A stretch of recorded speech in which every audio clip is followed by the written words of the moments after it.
अस्सलाम वालेकुम। वालेकुम अस्सलाम। आपने बड़ा अच्छा सवाल किया। ये नफ्सियात की एक बुनियादी बात है कि जब भी मुश्किल हालात होते हैं, तो जैसे कि अभी एक बार फिर सर उठाया है इस प्रॉब्लम ने, तो उसमें यही होता है कि अवाम जो है या इंसान जो है जब भी मुश्किल हालात को फेस करता है तो वो दो तरीके से उस पर रिएक्ट करता है।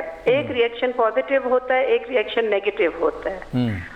हम लोग ये जो अमन मार्च हो रही है, ये सब कुछ हो रही है, ये एक पॉजिटिव रिएक्शन है। पॉजिटिव रिएक्शन का मतलब है कि इंसान मामले को हल करना चाहता है। और नेगेटिव रिएक्शन ये होता है कि इंसान समझता है कि कुछ नहीं हो सकता, मैं फिर एक बार विक्टिम बन जाऊंगा, फिर तबाही हो जाएगी, मेरे घर की तबाही होगी, मेरे बच्चों की होगी, मेरे कारोबार की होगी। तो उससे वो एंग्जाइटी और डिप्रेशन में चला जाता है। इस एंग्जाइटी और डिप्रेशन तो वो हमने देखा भी था, क्योंकि बहुत कुछ हुआ था और वो हमें जैसे इतना पता भी नहीं था कि ये क्या हो रहा है और इसका अंजाम क्या होगा। तो इस वक्त ये सूरत हाल है। जो पॉजिटिव साइड वाले हैं वो तो निकल रहे हैं, वो मसले का हल चाह रहे हैं और यही पॉजिटिव तरीका है। और यही एक यानी सेव से आप कौम को और इंसान की जिंदगी को सेव करने का तरीका यही है कि वो निकले और मसले का हल चाहें। सही। मैडम, आपने बहुत से मरीज़ों का इलाज भी किया होगा जो इस दहशतगर्दी का शिकार हुए। उन्होंने अपने सामने अपने प्यारों की लाशें देखी, उनको मरते हुए देखा, उनको निशाना बनते हुए देखा। अभी जो कुछ सूरत हाल चल रही है, आप समझती हैं कि वो वाला शौक ज़्यादा बड़ा था, अभी उनको ज़्यादा एक शौक का ख़तरा है या एक डर है अनक्लियर सिचुएशन का?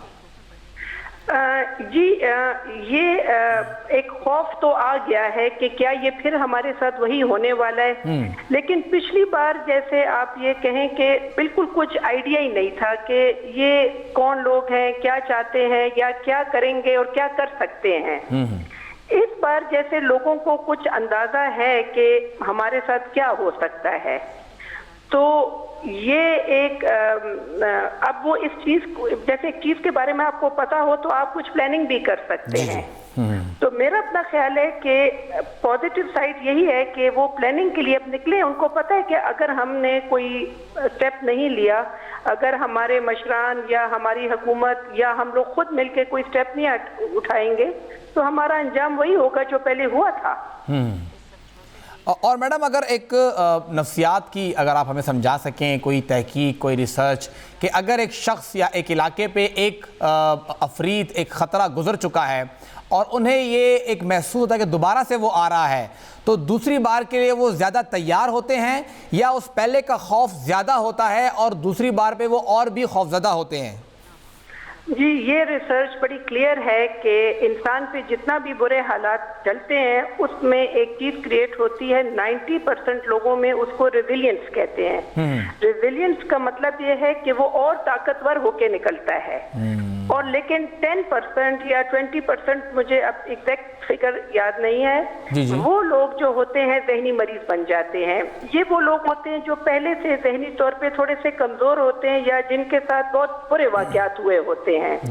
उनको 100% या 90% खतरा होता है कि उनके साथ वो बीमार हो जाएंगे, वो जहनी बीमार बन जाएंगे। लेकिन अगर आप एक जनरल पब्लिक की बात करते हैं, बल्कि एक आम इंसान की भी बात करते हैं, तो उसमें ताकत होती है कि वो ज्यादा ताकतवर बन के निकलेगा। रेजिलियंस उसको कहते हैं। ये बड़ी हैरानी की बात है कि बड़ी बड़ी वॉर्स में भी ये हुआ है कि इंसान बजाय कि बिल्कुल तबाह बर्बाद नफ्सियाती तौर पे हो जाए, वो ताकतवर बन के निकलता है।